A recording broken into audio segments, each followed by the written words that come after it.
George telephone ലൈനിലൂടെ തിരിച്ചു വരാം. ശ്രീ പി സി ജോർജ്, നമുക്കിപ്പോൾ പുറത്തു വരുന്നത് നമ്മുടെ ഷാജ് കിരണിനെ അങ്ങേക്ക് ഓർമ്മയുണ്ടാകും. ഈ ഷാജ് കിരൺ ADGP അജിത് കുമാറിന് അയച്ച ഒരു വാട്സപ്പ് മെസ്സേജാണ്. അജിത് കുമാറും ഈ ഷാജ് കിരണുമായി വളരെയധികം ബന്ധമുണ്ട് എന്നാണ് നമുക്ക് ഈ വാട്സപ്പ് മെസ്സേജുകളിൽ നിന്ന് മനസ്സിലാകുന്നത്. താങ്കൾക്ക് വ്യക്തതയ്ക്ക് വേണ്ടി പറയുകയാണ്. അതിൽ പ്രധാനമായും ഈ ഷാജ് കിരൺ പറഞ്ഞു വെക്കുന്നൊരു കാര്യം, ഈ സ്വർണ്ണക്കടത്ത് കേസുമായി ബന്ധപ്പെട്ട് അന്ന് താങ്കൾക്ക് ഓർമ്മയുണ്ടാകും ആ സരിത്തിനെയൊക്കെ തട്ടിക്കൊണ്ടുപോയത്. ഇതിൻ്റെ മാസ്റ്റർ ബ്രെയിൻ, ഇതിൻ്റെയൊക്കെ പുറകിലുള്ള പ്രധാനപ്പെട്ട ഒരാൾ അങ്ങാണ് എന്ന് ഷാജ് കിരൺ മെസ്സേജ് അയക്കുകയാണ് നമ്മുടെ സംസ്ഥാനത്തെ ബഹുമാനപ്പെട്ട ഒരു ADGP.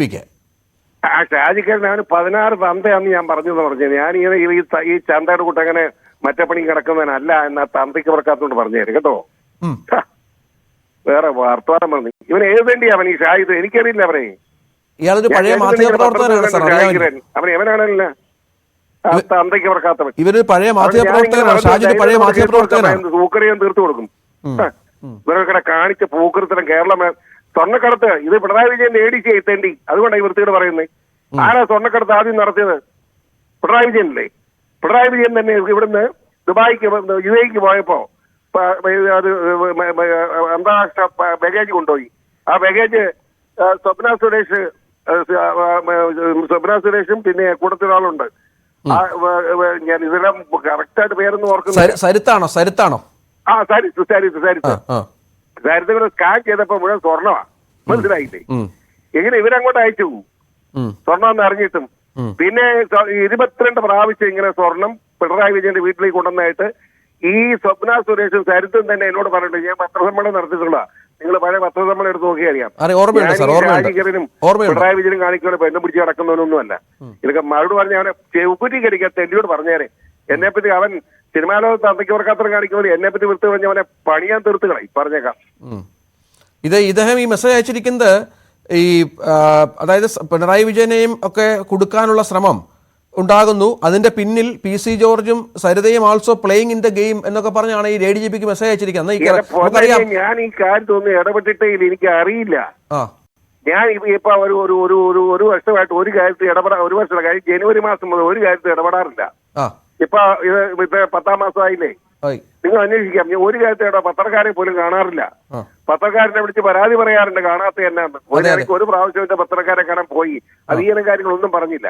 പിണറായി വിജയൻ ഇച്ചിരി വിഷമമുണ്ട്. പിണറായി വിജയന്റെ കൊള്ളയും പിണറായിന്റെ മകനെ കള്ളക്കച്ചവടമൊക്കെ തെളിയിച്ചത് എന്റെ മകനാ. അതിന് എന്നോട് പറയണ്ട, അത് അവനോട് പറഞ്ഞോണ്ടാ ഞാൻ മറുപടി പറഞ്ഞോളും. അതായത് ഞാനതിൽ ഇടപെടാറില്ല. എനിക്കറിയാം, ഡീറ്റെയിൽ അറിയാം. ഞാനതിലേക്ക് ഇടപെടുന്നില്ല. 1,30,00,000 രൂപ TMRൽ എന്തിനാണ് അവക്ക് കൊടുത്തത്? എന്ത് സേവനം അവൾക്ക് കിട്ടിയേ? അവിടെ സേവനം കിട്ടുന്ന ഇവനല്ലേ, നമ്മുടെ റിയാസിന്. ആ സേവനത്തിന്റെ ഭാഗമാണല്ലോ അവൻ കിട്ടിയത്. അപ്പൊ പിന്നെ അതിന്റെ മറ്റു വിശദാംശങ്ങൾക്ക് എന്നെ പറയിക്കരുത്. അവനെ പറഞ്ഞ് അവനെ കടുപ്പിച്ചോലും പറയും. എനിക്കെല്ലാം അറിയാം. ഞാൻ ഇതൊന്നും ഇടപെടുന്നില്ല. അത്ര ഉള്ളൂ കേട്ടോ. സാറേ, ഇത് ഇയാൾ ഈ മെസ്സേജ് അയച്ചിരിക്കുന്നത് 2022 ജൂൺ 8-നാണ് കേട്ടോ. അപ്പൊ ഒത്തിരി പഴക്കമുണ്ട്. അത് സാറന്ന് വളരെ ആക്റ്റീവായി കാണിച്ച് നമ്മളെ അതിനകത്ത് പെടുത്തി. അന്ന് ശക്തമായിട്ട് പിണറായിക്കെതിരെ സ്ട്രോങ് നിലപാട് സ്വീകരിച്ചിരിക്കുകയായിരുന്നല്ലേ ഞാനീ. പിണറായി വിജയന്റെ കണ്ടുപിടിച്ച് കിടക്കുന്ന തെണ്ടിയായി ഷാജികരൻ. ഇവനെപ്പോലെ തെണ്ടികളൊക്കെ സിനിമാ ലോകത്ത് നിൽക്കുന്നില്ല എന്റെ ദൈവമേ.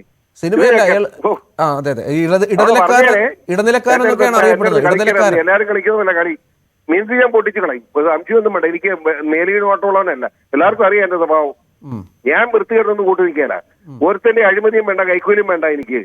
ഞാൻ എന്റെ അപ്പം തന്നേനെ സ്വത്ത് കുറഞ്ഞതല്ല ഇന്നിവരെ കൂടിയിട്ടില്ല. 35 കൊല്ലം 7 പ്രാവശ്യം MLA ആയവനാ. ലോകത്ത് ഞാനല്ലാതെ ആരെങ്കിലും ഉണ്ട് ഇതുപോലെ മന്ത്രിസ്ഥാനം വേണ്ടെന്ന് പറഞ്ഞവൻ? എനിക്ക് വേണ്ടെന്ന് പറഞ്ഞില്ലേ? ചീഫ് സ്ഥാനം എടുത്തിട്ട് ഒരു ഒറ്റ നിമിഷം അങ്ങോട്ട് ഞാൻ രാജിവെച്ച് കൊടുത്തിട്ട് പോയവനെ. ഞാനങ്ങനെ സ്ഥാനത്ത് വേണ്ടി ഒന്നും അങ്ങനെ ഇരിക്കുന്നതൊന്നുമല്ല. എനിക്ക് സ്വത്ത് കുറഞ്ഞിട്ടുണ്ടെങ്കിൽ എനിക്കൊരു മനപ്രയാസവും ഇല്ല. കാരണം എന്താണെന്ന് വെച്ചാൽ പൊതുപ്രവർത്തനത്തിന്റെ ഭാഗമായിട്ട് പോകുന്നതാ. ഇന്നും രാവിലെ ധർമ്മം സഹായം ചോദിച്ചവരും മറ്റൊന്നും ഇല്ലെങ്കിൽ ഇല്ലെന്ന് പറയും. അങ്ങനെ ജീവിക്കുന്ന പൊതുപ്രവർത്തനം. ഞാനിപ്പോ അരിത്രപ്പള്ളിലോട്ട് പോവാ. മനസ്സിലായോ?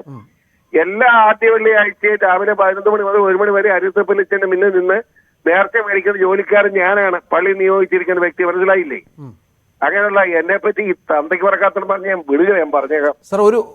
ഒരു സമീപകാലത്തെ ഒരു കാര്യം ചോദിച്ചോട്ടെ. ഈ ADGPക്കെതിരെയുള്ള വെളിപ്പെടുത്തലൊക്കെ ഉണ്ടല്ലോ, ഈ നമ്മുടെ ഈ MLA-യുടെ PV അൻവറിന്റെ, അതുമായി ബന്ധപ്പെട്ട അന്വേഷണമൊക്കെ ഉണ്ട്. എവിടെയെങ്കിലും എത്തുമോ അത്?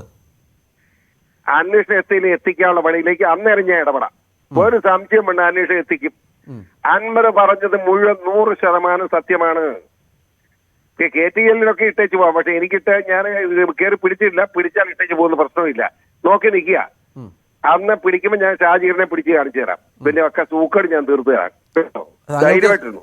ആദ്യം പറഞ്ഞതുപോലെ ഒരു വർഷമായ നിശബ്ദതയുണ്ട്. ഇത്ര വലിയ രാഷ്ട്രീയ സംഭവവികാസങ്ങൾ കേരളത്തിൽ നടക്കുമ്പോൾ ഇടപെടേണ്ട ഒരാൾ കൂടിയാണ് ശ്രീ PC ജോർജ്. പലപ്പോഴും ഇടപെട്ടിട്ടുമുണ്ട്. മനസ്സിലായല്ലോ. ഞാൻ എന്റെ മര്യാദ കൊണ്ട് അടുത്ത തലമുറ നോക്കട്ടെ എന്നിട്ട് മാറി നിൽക്കുന്നവനാണ്. അപ്പൊ എന്നെ ജീവിക്കാൻ സമ്മതിക്കാൽ ഇപ്പൊ നീ ഇടപെടേണ്ടി വരുമല്ലോ. അത് ചിലപ്പോ ഇടപെട്ടേക്കാം. പിണറായി വിജയൻ അറിയാം ഞാൻ ആരാണെന്ന്. ചോന് പിണറായി വിജയനെ പറ്റി നല്ലത് പറയുന്നതാണ്. ഏതാണെന്നറിയോ? ഇലക്ട്രിസിറ്റി മന്ത്രിയായി ഇത്ര നല്ല മന്ത്രിയില്ല. പക്ഷേ ആളെ മുഖ്യമന്ത്രിയായി, കൈക്കൂലി അഴിമതിയായി, മകളായി, മകനായി എല്ലാം മുടിച്ച് നശിപ്പിച്ചില്ലേ? ആരോട് പറയാന്? കേരളത്തിന്റെ കഷ്ടകാലം. പിന്നെ സഖാക്കന്മാരുള്ളത് കൊണ്ടും ഇവിടുത്തെ മുസ്ലിം പാവങ്ങളെ, ഈ ഭീകരവാദികളെല്ലാം കൂടെ മുസ്ലിങ്ങളെ തെറ്റിദ്ധരിപ്പിച്ച് വെച്ചിരിക്കുന്നത് കൊണ്ടും ഒക്കെ പിടിച്ചു നിൽക്കുന്നതല്ലേ ഉള്ളൂ. ഇതൊന്നും അധികം നാളെ നിൽക്കില്ല. സംശയമൊന്നും വേണ്ട.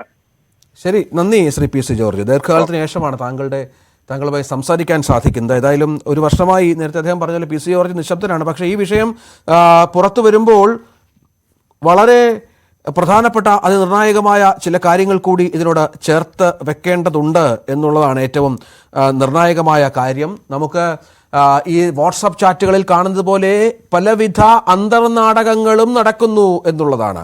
പലവിധ അന്തർനാടകങ്ങളും ഈ സ്വർണ്ണക്കടത്തുമായി ബന്ധപ്പെട്ട് ഉണ്ടാകുന്നു എന്നുള്ളത്